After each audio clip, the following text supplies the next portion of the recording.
Welcome to the Monday edition of Market Mantra, the program in which we give you a complete update on the economic news of the day. And today we will also be taking calls from you on any queries that you may have on economic, business and stock market news. But do remember that we don't address company-specific queries. You can call us on 2331-4444, 2371-7106 and 2371-7117. I am Kamal Saxena and with me is my co-anchor in Hindi, Nikhil Kumar. नमस्कार, market मंत्र में आपका स्वागत है। रोज की तरह आज भी हम ताजा आर्थिक समाचार आप तक लाएंगे। आज सोमवार है और आज हम कार्यक्रम में आपके सवाल भी शामिल करेंगे। आर्थिक, व्यापारिक और शेयर बाजार से जुड़े किसी भी विषय पर आप प्रश्न पूछ सकते हैं। यहाँ आपको बता दें कि कार्यक्रम में किसी विशेष कंपनी या स्टॉक के बारे में जानकारी नहीं दे पाएंगे। प्रश्न पूछने के लिए आप इन नंबरों पर फोन कर सकते हैं 23314444, 23717106 और तीसरा नंबर है 23717117। और सबसे पहले हेडलाइंस के साथ है कमल Saxena. Domestic stocks plunge more than 1.5% amid negative global cues. Sensex closes near 57,600 points. Nifty settles near 17,200 level. And Brent crude prices hover around $93 per barrel. वैश्विक कारोबार में गिरावट के कारण आज घरेलू शेयर बाजार में 1.5% से अधिक लुढ़का। सेंसेक्स 57,600 अंक के नीचे और निफ्टी 17,200 के स्तर पर बंद हुआ। वहीं ब्रेंट कच्चे तेल की कीमत $93 के नजदीक पहुंची। At the stock markets, the Sensex and the Nifty today plunged more than 1.5% amid negative global cues. The Sensex finished near 57,600 points, while the Nifty ended near 17,200 level. The Sensex tumbled 1,024 points or 1.8% to settle at 57,621, while the Nifty fell 303 points or 1.7% to close at 17,214. In the broader market at the BSE, the mid-cap and the small-cap outperformed the Sensex. The mid-cap declined 1.3% and the small-cap index ended 0.8% down. In the Sensex pack, shares of 5 companies climbed while 25 fell.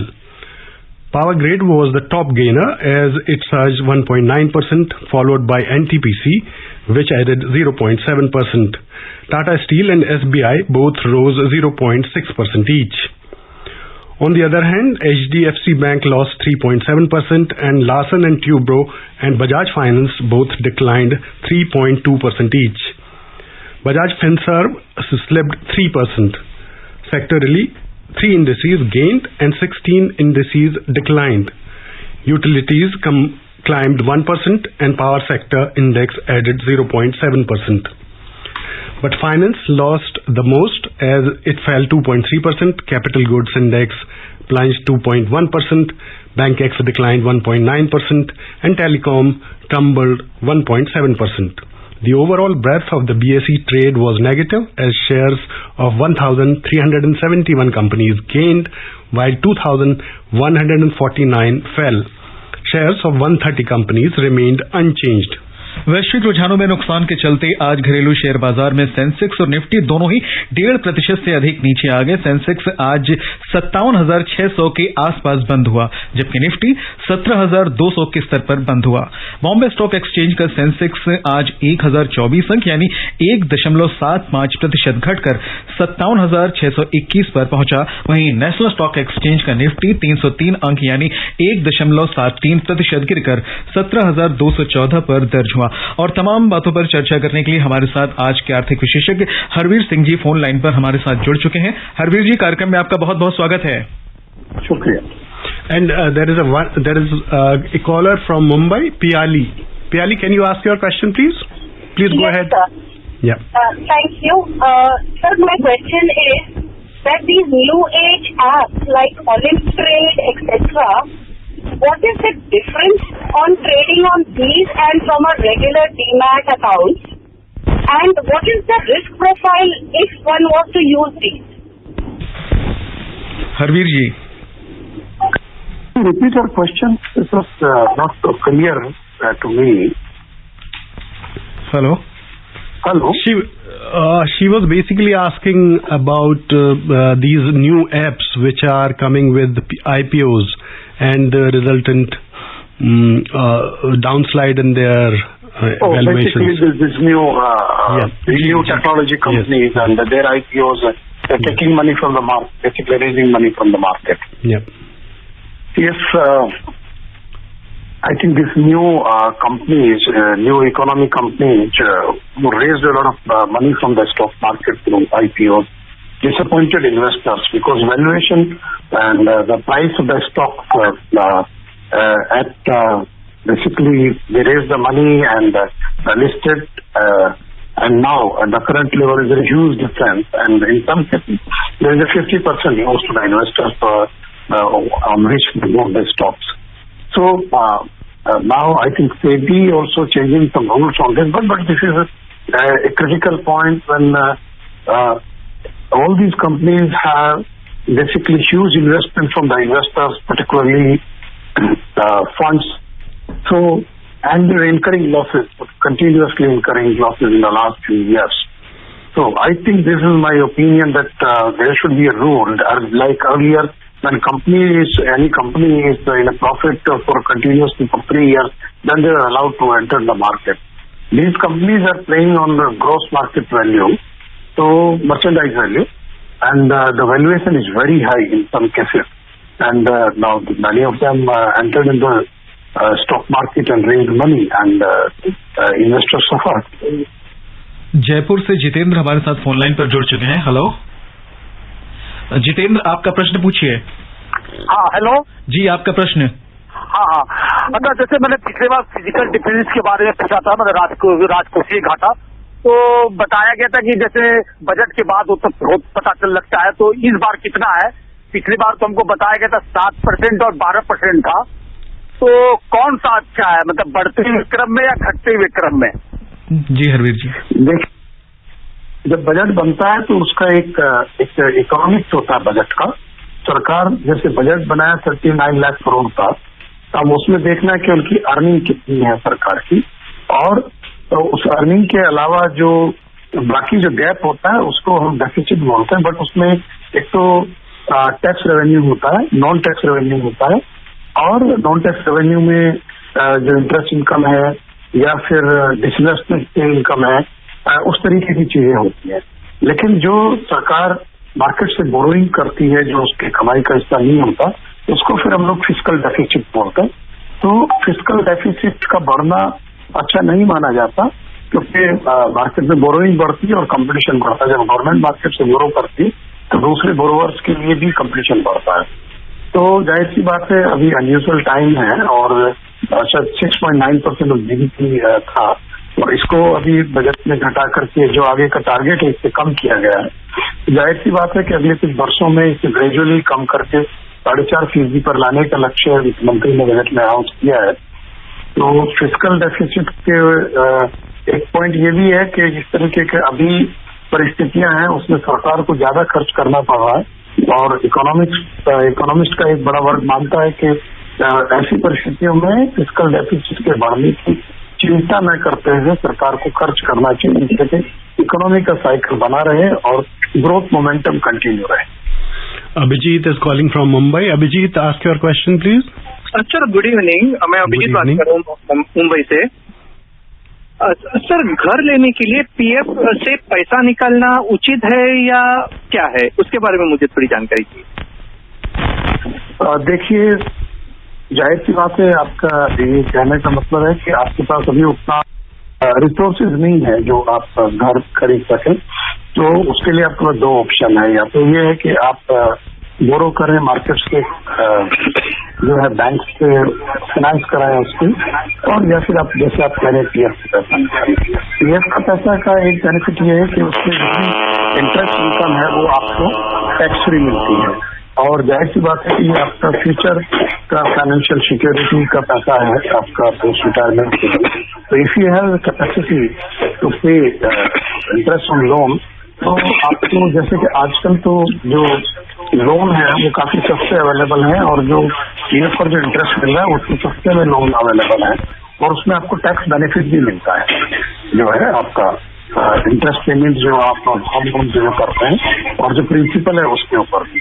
तो मेरे ख्याल से ये option अभी better है कि आप market से बोरो करें, बैंक से बोरो करें और उससे घर खरीदें। दिल्ली से राजेंद्र हैं जो अपना प्रश्न पूछना चाहते हैं। हेलो।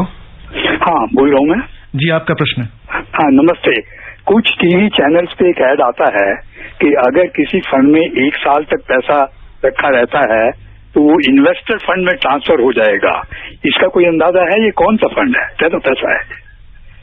अब म्यूचुअल फंड की बात कर रहे हैं।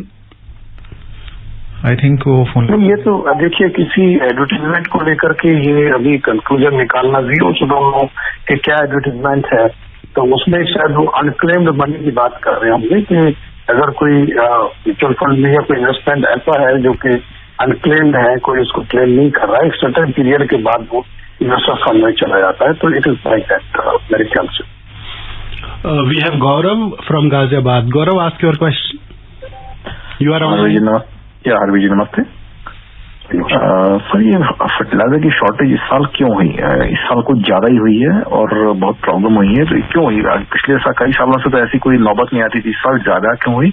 और दूसरी, how do expect this year crop and in the rural economy, how will it impact markets? Will it be again same as last year, good, or we don't know right now how will be the crop pattern this year? How? देखिए, fertiliser का एक issue रहा है कि international market में prices बहुत ज्यादा बढ़ गई हैं और कुछ मामलों में तो 2 गुना से ज्यादा बढ़े, 3 गुना तक दाम बढ़े। उसका एक प्रेशर आया है अवेलेबिलिटी को लेकर के, कुछ टाइमली इंपोर्ट नहीं हुआ तो उससे एक गैप क्रिएट हुआ और stocks were low in the country, तो उससे अवेलेबिलिटी का प्रॉब्लम आया था। अब भी ऐसा कुछ बहुत प्रॉब्लम नहीं है, हो सकता है कुछ पॉकेट्स में हो एंड ये माइक्रो मैनेजमेंट ठीक से नहीं हो रहा हो वहां पर, तो इसलिए ये दिक्कत है। अदरवाइज बिकॉज जो डीएपी वगैरह में प्रॉब्लम आया था वो तो सोइंग सीजन है नहीं, उसका यूज करने का टाइम तो चला गया। अब यूरिया का ज्यादा इस्तेमाल होता है इन दिनों में, तो क्रॉप थोड़ा ऊपर आ जाती है। तो यूरिया में हम लोग का डोमेस्टिक प्रोडक्शन भी अच्छा है, हालांकि इम्पोर्ट भी करना पड़ रहा है और प्राइसेस तो ऑलरेडी कॉस्ट $1,000 पर टन, तो बहुत हैवी सब्सिडी उसमें जा रही है। ये एक उसमें कहीं कहीं शायद मैनेजमेंट का इशू है। दूसरा आपका जो था कि इस सीजन का क्रॉप इज वेरी गुड, क्योंकि बहुत फेवरेबल वेदर है, बारिश भी ठीक हो रही है और क्रॉप अच्छी है। तो जाहिर सी बात है कि पिछले 2 साल में जिस तरीके से रूरल इकोनॉमी में बेहतर प्रदर्शन किया कंपेयर टू अदर सेक्टर्स, इस बार भी उसका परफॉर्मेंस बेहतर ही है, क्योंकि जो चालू साल के लिए जो फर्स्ट एडवांस एस्टिमेट आया है और इकोनॉमिक सर्वे में दैट कम्स अराउंड 3.9% ग्रोथ, और एग्रीकल्चर में ये ग्रोथ बहुत अच्छा है। Now we are heading into a commercial break. we'll be back soon. Market mantra brought to you by National Stock Exchange. बड़े भैया, इस कहावत को जरा एक्सप्लेन तो करिए कि पानी यूं मत डाले जाओ, ऋतु देख के फसल उगाओ। सिंपल है छोटे, कि अपने लक्ष्य को दिमाग में रख कर इन्वेस्ट करना सीखो, पैसा ऐसे ही मत लगाते जाओ। ओ, तो ये बात है। हाँ छोटे, अगर पढ़ाई के लिए या किसी की शादी के लिए जोड़ना है रुपया, तो उसी हिसाब से तो इन्वेस्ट करना पड़ेगा ना भैया। बड़े भैया। छोटे, भारत के सबसे बड़े स्टॉक एक्सचेंज NSE द्वारा निवेशकों के हित में जारी। श्रोता, मार्केट मंत्र में आपका एक बार फिर से स्वागत है। अंतर बैंकिंग विदेशी मुद्रा बाजार में आज डॉलर के मुकाबले रुपए में मामूली 1 पैसे की बढ़त दर्ज की गई और ये 74 रुपए 69 पैसे पर कारोबार कर रहा था। 6 अन्य प्रमुख मुद्राओं की तुलना में डॉलर की मजबूती मापने वाला डॉलर सूचकांक आज दिन के कारोबार में 0.04% की बढ़त से 95.45 पर था। अमरीकी रोजगार डेटा द्वारा वैश्विक अर्थव्यवस्था में उतार चढ़ाव की संभावना व्यक्त करने के बाद एशियाई बाजारों में आज मिला जुला रुख रहा। हालांकि फेडरल रिजर्व ने अचानक से तेजी आने का अनुमान भी जताया है। चीन का शंघाई कंपोजिट सूचकांक आज लंबे अवकाश के बाद फिर खुला और ये 2% चढ़कर कारोबार कर रहा था। सिंगापुर के स्ट्रेट्स टाइम सूचकांक में आज 1.1% की बढ़त दर्ज हुई। वहीं पर दक्षिण कोरिया का कॉस्पी 0.2% की गिरावट में रहा, जबकि जापान के निक्केई 225 में कारोबार में 0.7% की कमी आई। उधर हांगकांग के हैंग सेंग में 0.1% की गिरावट हुई। अगर हम यूरोपीय बाजारों की बात करें तो दिन के कारोबार में आज मिला जुला असर देखा गया। फ्रांस के कैक में 0.1% और जर्मनी के डैक्स में 0.2% की कमी आई, जबकि लंदन के FTSE 100 में 0.3% की बढ़त दर्ज की गई। Next caller is Gurunath from Thane. Gurunath, are you online? Ji sir, नमस्कार। नमस्कार। हरवीर सिंह जी को भी नमस्कार। नमस्कार। नमस्कार सर। सर मेरा क्वेश्चन है सर, ये जो अपना रशिया ने जो डिक्लेयर किया सर, ये जो मैं डॉलर के बारे में पूछ रहा हूँ सर, ये डॉलर बोले हम ट्रेडिंग जो डॉलर में ट्रेडिंग नहीं करेंगे, डॉलर यूज नहीं करेंगे, डॉलर हमारे देश में रखेंगे नहीं, तो सर क्या अभी दुनिया के देशों का जो 80% जो अपना व्यापार होता है वो डॉलर में ही होता है, तो सर क्या ये लोग मतलब कोई ऑप्शन और करेंसी को ये महत्व देने को लगे ये लोग? और थैंक यू सर। देखिए, ये बड़ा चैलेंजिंग होगा उनके लिए, भले ही वो कहें इस बात को, लेकिन जो ग्लोबल ट्रेड होता है और जो फॉरेक्स रिजर्व वगैरह है वो डॉलर टर्म्स में ही दुनिया भर में है, तो इनको फिर बायलैटरल ट्रेड करने के लिए जो करेंसी है उनकी और जो कंट्री के साथ ट्रेड कर रहे हैं वहां की करेंसी, उसके बीच एक तारतम्य में बैठाना पड़ेगा। ये बात अलग है कि एक जमाने में हम लोग भी रूबल में ट्रेड करते थे जो है रशिया के साथ में, फिर इसी तरह से थोड़ा कुछ दिन ईरान के साथ भी हम लोगों ने उस तरह से किया है, बट ये एक काफी मुश्किल सा काम है, क्योंकि कोई भी देश हंड्रेड्स ऑफ कंट्रीज जो भी है सबके साथ कुछ ट्रेडिंग पार्टनरशिप होती है गुड्स और सर्विसेज में, तो आई डोंट नो कि क्या शेप लेगा ये उनका डिसीजन और बाकी लोग कितना उसको एक्सेप्ट करेंगे। We have a few callers waiting for us, but we have to take a commercial break. बड़े भैया, इस दोहे को जरा एक्सप्लेन तो करिए कि बिना विचारे जो करे सो पाछे पछताए, काम बिगाड़े आपनो जग में हो फसाए। सिंपल है छोटे, कि बिना विचार किए अगर आप इन्वेस्टमेंट करेंगे तो बाद में पछताएंगे और लोग हंसेंगे। ओ तो ये बात है। हाँ छोटे, लोगों की बातों में मत पड़िए, इन्वेस्टमेंट सोच समझ कर आज से ही करिए। बड़े भैया। अरे छोटे, भारत के सबसे बड़े स्टॉक एक्सचेंज NSE द्वारा निवेशकों के हित में जारी। कार्यक्रम में आप सभी श्रोताओं का एक बार फिर से स्वागत है। हमारे साथ फोन लाइन पर RS दहिया जुड़ चुके हैं। हेलो। हाँ जी, नमस्कार जी। जी नमस्कार, आपका प्रश्न क्या है? सर मेरे दो छोटे छोटे प्रश्न हैं। जी आपका रेडियो प्लीज थोड़ा सा स्लो कर लें। अच्छा, 1 सेकंड, अभी करता हूँ।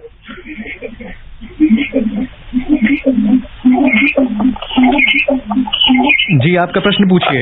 मेरा प्रश्न ये है हरवीर जी से कि after the budget the prime minister had made a statement that Indian government of India is going to start some new irrigation projects.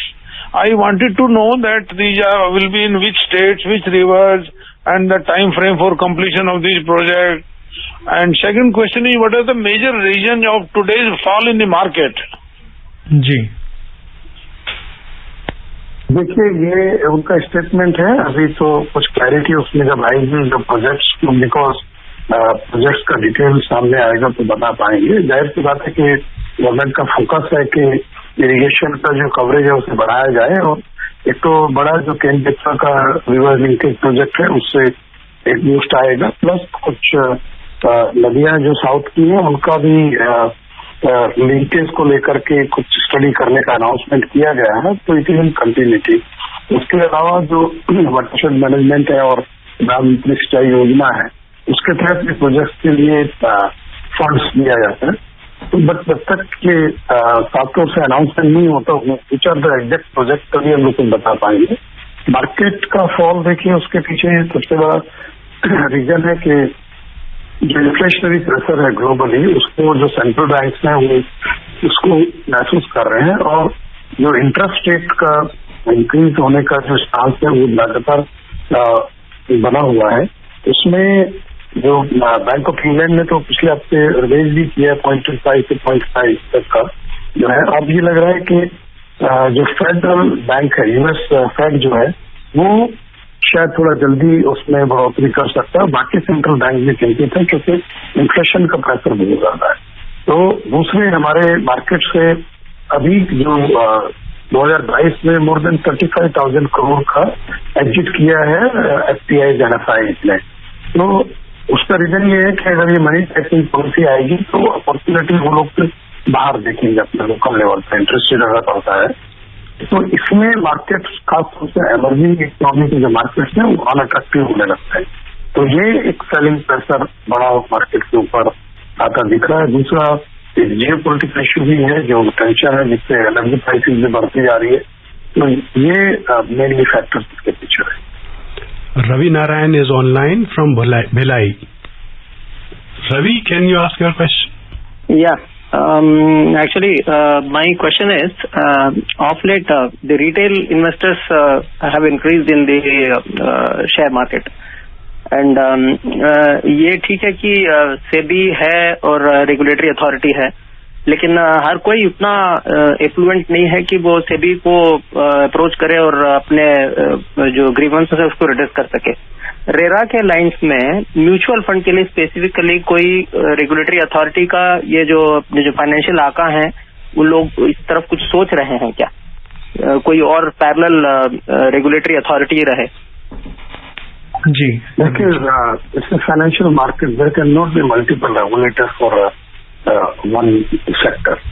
और ये बात सही है कि जो म्यूचुअल फंड्स के थ्रू इन्वेस्टमेंट का जो रूट है वो थोड़ा सेफ रहता है, but at the same time when there other avenues are not so promising for investment like real estate और बुलियन एंड फिक्स्ड डिपॉजिट्स, तो काफी सारा जो लोगों का इंटरेस्ट है वो स्टॉक मार्केट की तरफ है डायरेक्टली या फिर म्यूचुअल फंड में। तो काफी फ्लो बना रहा है, इसलिए ही मार्केट में ये इस तरीके से लगातार जो कंटिन्यूसली बाइंग और ये सब अपवर्डली ट्रेंड रहा, उसका एक बड़ा रीजन ये है। ये बात नहीं है कि जब मार्केट इतना वोलेटाइल होता है तो मेनली स्मॉल इन्वेस्टर हो सकता है, बट उसमें यह है कि अगर आप म्यूचुअल फंड रूट से गए हैं तो आपका जो पोर्टफोलियो है वो काफी सारा उसमें ये होता है, डिवाइडेड होता है, डेट्स में होता है, फंड्स में होती है, इसके अलावा जो स्टॉक्स है वो डिफरेंट होते हैं। तो इंटैक्ट सीधे नहीं आता कि क्योंकि अगर डायरेक्ट इन्वेस्टर सीधा है ओपन मार्केट में है तो उसको शायद कई बार ही ज्यादा होता है, यहाँ थोड़ा उसको एक थोड़ा एक कुशन मिलता है। तो ये एक फैक्टर है और जाहिर सी बात है कि मार्केट वोलेटाइल है। और बट रेगुलेटर का जहाँ तक बात है मैं यही कहूंगा कि there can not be multiple. Faridabad से नरेंद्र अपना प्रश्न पूछना चाहते हैं। हेलो। हाँ, नमस्कार हरबीर जी। सर मेरा एक छोटा सा क्वेश्चन है। एक मार्केट में एक होता है कि बल्क डील होती है, तो क्या वो बल्क डील प्रमोटर ही सेल कर सकते हैं या इसका कुछ पहले तो ये क्या होता है, नंबर 2 जो है उससे क्या छोटे इन्वेस्टर को भी कुछ बेनिफिट होता है?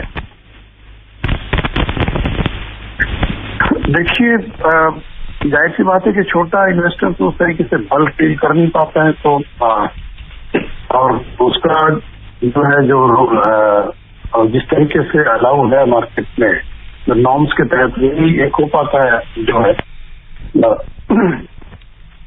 तो इसमें एक कंपनी का जो ओवरऑल उसका शेयर कैपिटल होता है उसका 130% तक ये डील हो सकती है, उससे ज्यादा नहीं। तो naturally it comes through the company और very big investors. We have a caller from Kurnool, Andhra Pradesh. His name is Sudeep. Yeah, Sudeep sir. Hello. जी, आपका प्रश्न? Yeah, sir. Very good evening, sir. My question is regarding to market movement, sir. Actually, I think today or tomorrow, sir. Tomorrow there is RBI policy, right, sir? What is the exact moment the market behaves when there is a RBI policy, something like that, and what affects the market in this regard, sir? That's my question.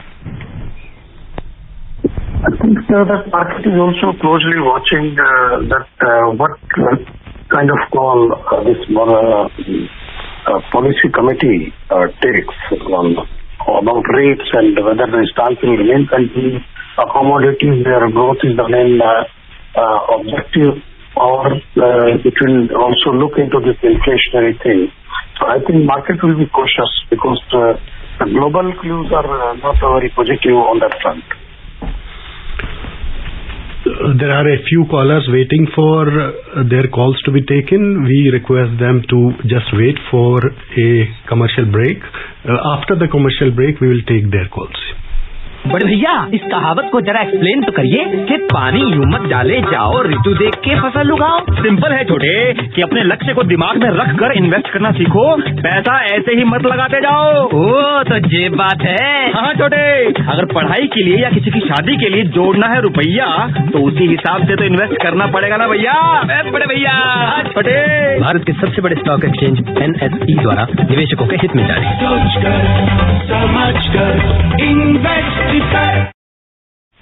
Welcome from the commercial break. You are listening to Market Mantra, and in more news, oil prices today fell marginally in a seesaw trading, with some investors taking profits after signs of progress in the US-Iran nuclear talks.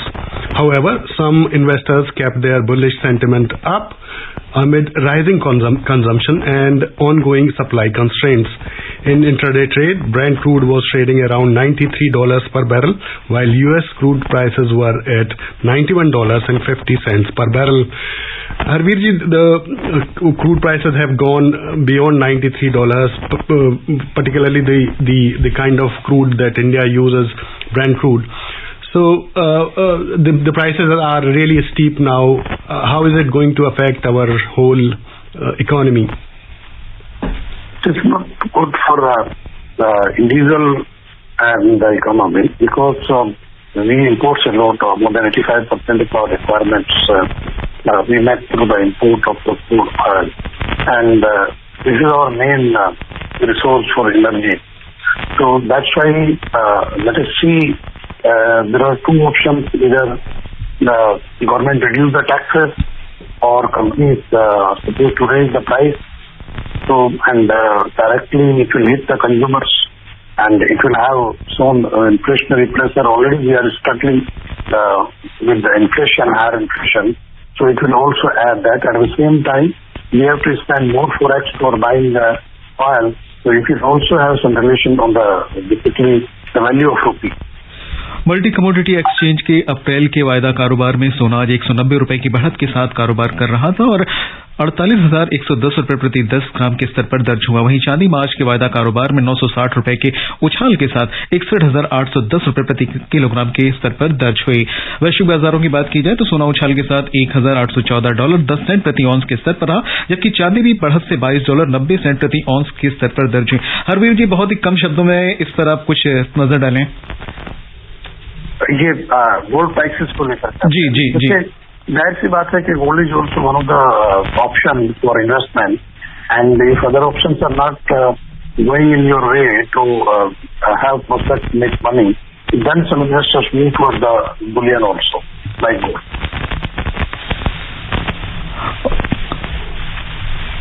और आप श्रोताओं को बता दें कि आयकर विभाग के नई ई फाइलिंग पोर्टल पर लगभग 6.17 करोड़ आयकर रिटर्न ITR और लगभग 19 लाख प्रमुख टैक्स ऑडिट रिपोर्ट TR कल तक दाखिल किए गए हैं। हरवीर जी, हमसे बात करने के लिए, श्रोताओं के प्रश्नों का उत्तर देने के लिए और कार्यक्रम में शामिल होने के लिए आपका बहुत बहुत धन्यवाद। धन्यवाद। And before we close, a reminder of the headlines. Domestic stocks plunge more than 1.5% amid negative global cues. Sensex closes near 57,600 points. Nifty settles near 17,200 level, and Brent crude prices hover around $93 per barrel. और अंत में मुख्य समाचार एक बार फिर से। वैश्विक कारोबार में गिरावट के कारण घरेलू शेयर बाजार आज 1.5% से अधिक लुढ़का। सेंसेक्स 57,600 अंक के नीचे और निफ्टी 17,200 के स्तर पर बंद हुआ और ब्रेंट कच्चे तेल की कीमत $93 के नजदीक पहुंची। And that's it in this edition of Market Mantra. Namaskar. नमस्कार।